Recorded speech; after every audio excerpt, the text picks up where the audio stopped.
UN Security Council resolutions. These contradictions, reinforced by the ideology of Hindutva, should serve as an eye-opener for the international community. Mr. Speaker, it is an established fact that Jammu and Kashmir is an international dispute. The Indian government or its judiciary have no right to take unilateral measures against the will of other parties to the dispute, that is, the Kashmiri people and Pakistan. Now, verdict of any Indian court can stifle the aspirations of the Kashmir people. They had rejected India's illegal occupation in 1947. They also reject the actions of 5th August 2019. The judgment is politically motivated. This legal manipulation is an old tool in the hands of occupying powers, aimed at creating ground realities, feigning hatred for popular support, and finally seeking legal validation through puppet courts. We and the Kashmiri people reject all this. Mr. Speaker, today in occupied Jammu and Kashmir, fear reigns, lives are extinguished, and rights are trampled upon with impunity. We condemn the consistent and premeditated assault on the demography of the Kashmiri people, the integrity of their land, and repeated attempts to rob them of their unique religious and cultural identity. Mr. Speaker, a Hindutva-driven leadership is bent upon devastating communities and perpetuating subjugation and occupation of Jammu and Kashmir. They are targeting defenseless Kashmiri men, women, and children. The dream of breaking the will of the brave Kashmiri people, like many colonial rulers and radical occupiers throughout history, they are mistaken. The Kashmiris refuse to be enslaved. They have inscribed the crimson history of their resistance with their blood. Let me at this juncture pay homage to the early martyrs of the Kashmiri struggle, the tens of thousands valiant souls of Jammu. Their massacre in 1947 inspires our strong resolve in Pakistan to stand by our brethren in their just struggle. Mr. Speaker, during the last 34 years, more than 96,000 Kashmiris have been killed. Thousands of women have been subjugated to molestation and harassment. Pellet guns have been used as a weapon of mass blinding. Thousands of others have fallen victim to enforced disappearances. All these brutalities must end. The international community must hold the perpetrators of these excesses to account. These human rights abuses are well documented by a number of international bodies, including through 2 reports of the Office of the UN High Commissioner for Human Rights issued in 2018 and 19. Today, I ask the world, when will its collective conscience awaken? For how long will the people of Kashmir continue to make sacrifices? For how long will their voices be muzzled? For how long will their leaders remain arbitrarily detained? And for how long will they continue to suffer torture and extrajudicial executions? This state-sponsored terrorism must come to an end. Earlier this year, the Office of All Parties Hurriyat Conference in Srinagar was sealed. But can that flame in the hearts of Kashmiris be extinguished by confiscation or destruction of the structures of brick and mortar? The Indian authorities snatched the dead body of Sayyid Ali Gailani and did not allow his family to attend his funeral. Why were they afraid of a dead man? This brave man stood as tall as the Himalayas against the cruelty of Indian occupation. He lives in the heart of Kashmiris and continues to inspire their dream of freedom. A few months ago, the Indian authorities have sought the death penalty for Mr. Yasin Malik. Despite frail health, he continues to be dragged through sham trials and sentenced in politically motivated cases. Why does India want to stage his judicial murder? Mr. Speaker, notwithstanding widespread human rights abuses, India has failed miserably to dampen the spirit of Kashmiri people. Generations after generations, their longing for freedom is as alive as it was 7.5 decades ago. I wish to remind the Indian leaders that unilateral steps in Jammu and Kashmir can neither accord legitimacy to their occupation nor suppress the true sentiments of the Kashmiri people. Gimmickry cannot replace legitimacy. The gerrymandering of electoral constituencies, issuance of domicile certificates to outsiders, and addition of temporary residents to the voters list are part of a well-thought-out strategy to alter Kashmir's demography and its political landscape. Pakistan and Kashmiris outrightly reject these illegal and unilateral steps. Mr. Speaker, India's charade of normalcy in Kashmir is a grotesque distortion. Militarization, censorship, and rampant abuses are the hallmarks of this brazen occupation. Normal areas do not need deployment of hundreds of thousands of armed troops. Normal areas neither remain under military siege nor are governed by the president's rule and draconian laws. In normal areas, there are no unidentified graves or half-widows. In normal areas, people are free to travel abroad, and journalists, both foreign as well as local, are free to travel and report. The occupied Kashmir remains deprived of these signs of normal life. How could one claim that normalcy had returned to Kashmir? How can Kashmir develop in an environment of fear and intimidation? Mr. Speaker, Kashmir is Pakistan's jugular vein. The word Pakistan is incomplete without Kashmir. The people of Pakistan and the people of Kashmir are bound by a unique affinity based on geographical proximity, shared history, and commonality of faith. We share joys and sorrows.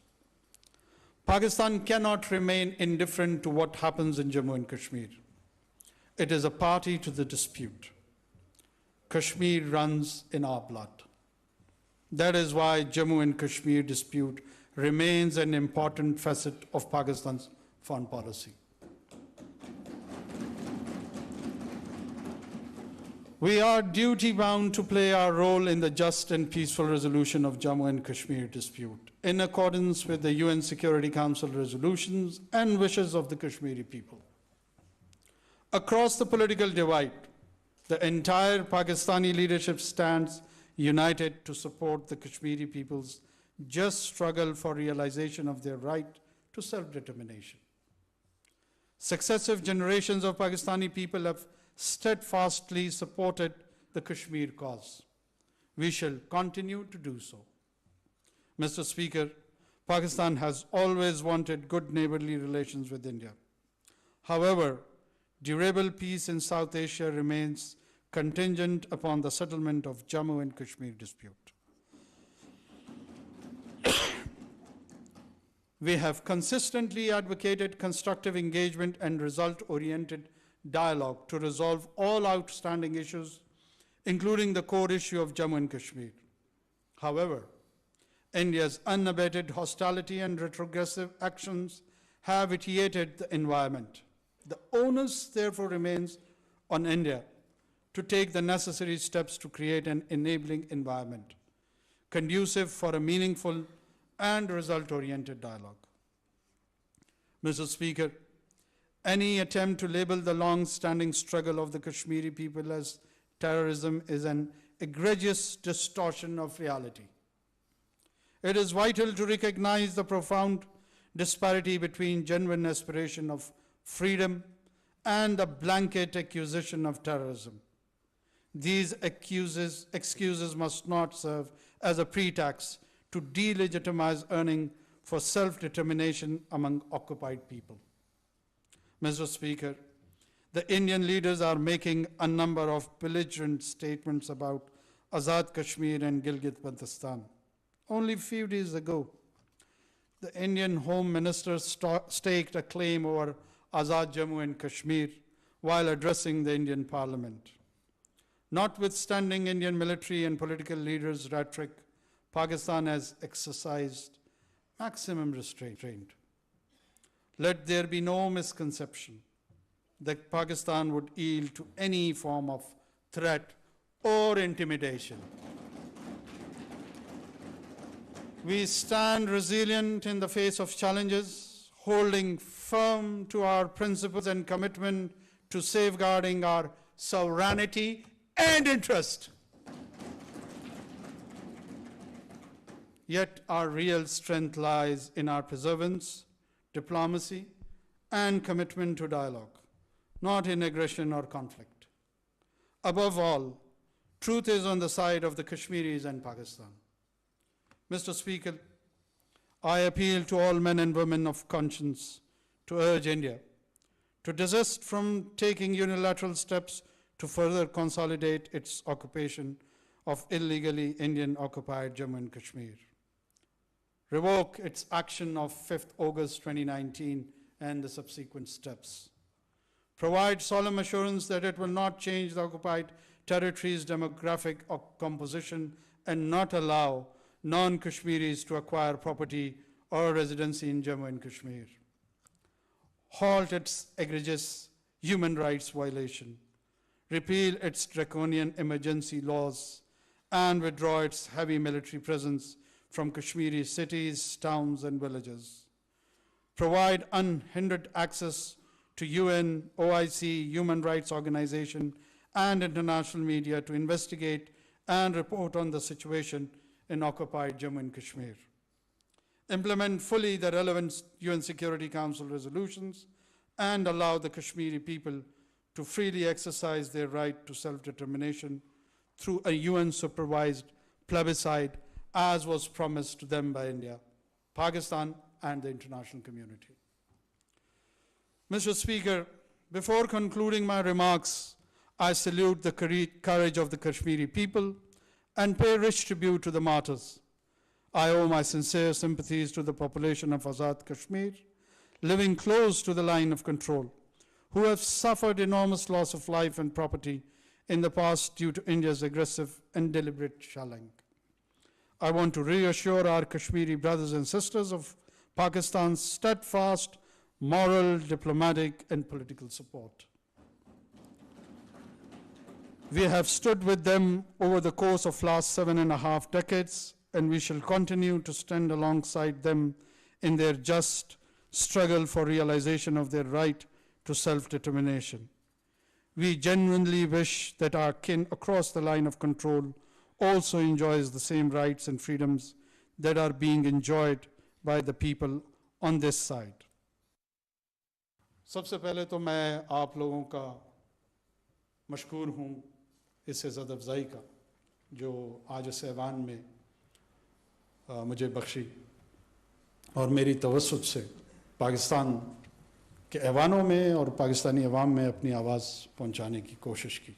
Pakistan वकील है, लेकिन इस मुकदमे में उसको अपने आबा व अजदाद के हिस्से में जो जायदाद आई है उसका मुकदमा लड़ रहा है। ये मेरी अपनी ज़मीन का मुकदमा है, ये मेरे अपने लोगों का मुकदमा है।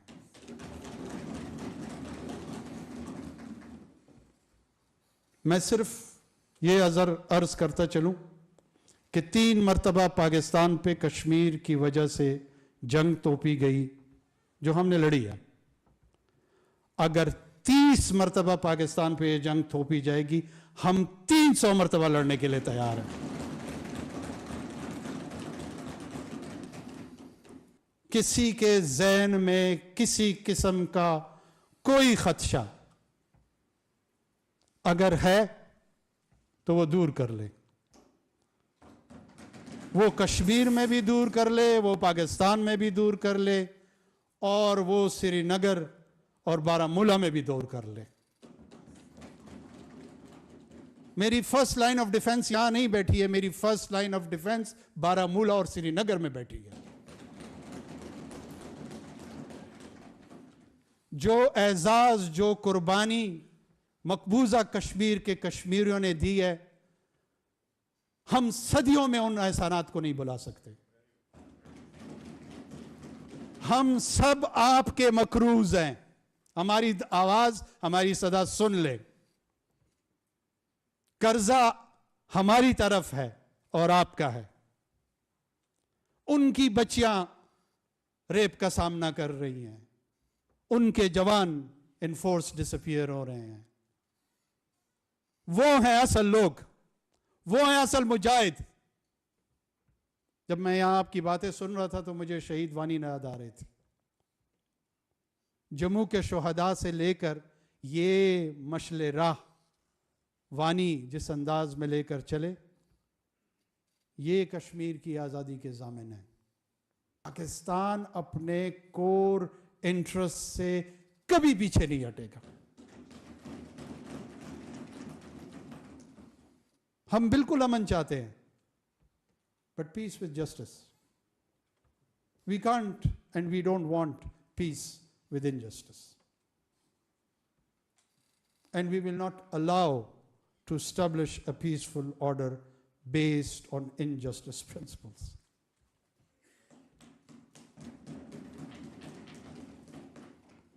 हमारी भी नजर है छत्तीसगढ़ से लेकर आसाम तक, हम भी इन नारों पे और इन जो हिंदुत्व के आइडियोलॉग्स के व्यूज हैं कि पहले कसाई फिर ईसाई, जो कुछ गोवा में होता है, ईसाई दुनिया को उस पर नज़र रखनी चाहिए, आवाज़ उठानी चाहिए। जिस अंदाज में रॉ की बेलिजरेंस वेस्टर्न हेमिस्फीयर की तरफ जा रही है, ये वेस्टर्न सिविलाइजेशन के लिए एक वेकअप कॉल है। जागते उनकी मर्जी, नहीं जागते उनकी मर्जी। हमने तो इस नाज़ी फैशिस्ट सोच का मुकाबला किया है 7 दहाइयों से। हमारा हिंदू मज़हब से न कोई झगड़ा है, ना हमारा हिंदू मज़हब पे कोई इजारादारी कायम करना चाहते हैं। हमारे पास अपने 20-30% सिंध के अंदर हिंदू पॉपुलेशन मौजूद है और वो एक रिस्पेक्टेबल पाकिस्तानी शहरी की हैसियत से हमारी सोसाइटी और रियासत में कंट्रीब्यूट करते हैं। हमारा मसला हिंदुत्व से है और इस खित्ते की जंग इंशाअल्लाह पाकिस्तान लड़ेगा। ये छोटी अक़वाम की लड़ाई है, ये मुख्तलिफ अदियान की लड़ाई है, ये डाइवर्सिफाइड ग्रुप्स की लड़ाई है।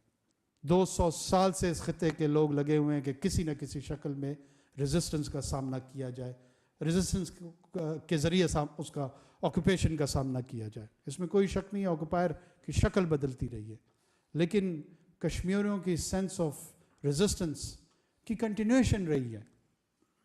ये एक बाहया और बाहमियत कौम है। जब तक कश्मीर का इशू रिजॉल्व नहीं होगा, तकमील पाकिस्तान हो ही नहीं सकता। तख्लीक पाकिस्तान हो चुका है, तख्लीक पाकिस्तान हुआ है, 7 दहाइयाँ उसको गुजरी हुई हैं, तकमील पाकिस्तान होने जा रहा है। आप सबको ये यकीन दिलाता चलूँ, मैं आज हाजिर यही हुआ हूँ और इसी वजह से हुआ हूँ। पाकिस्तान की चाहे फ़ौजी क़यादत है, पाकिस्तान की चाहे सियासी क़यादत है, पाकिस्तान की इंटेलिजेंशिया है, कोई भी ऐसा फ़र्द जिसका असर पॉलिसी मेकिंग में है, उसके जहन में कोई कन्फ्यूजन नहीं है।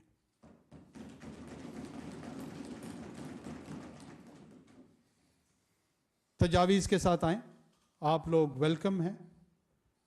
मैं ख़ुद भी चंद तजावीज़ ज़रूर आपके सामने पेश करूँगा। आपकी मुशावरत से चलेंगे, अपना मशवरा देंगे, इसलिए देंगे कि ये नहीं कि आपका, ये हम सबका मुश्तरका मसला है। जो तजावीज़ आपकी तरफ से आएंगी, मैं ऑन रिकॉर्ड लेकर पब्लिकली उसको ओन करूंगा।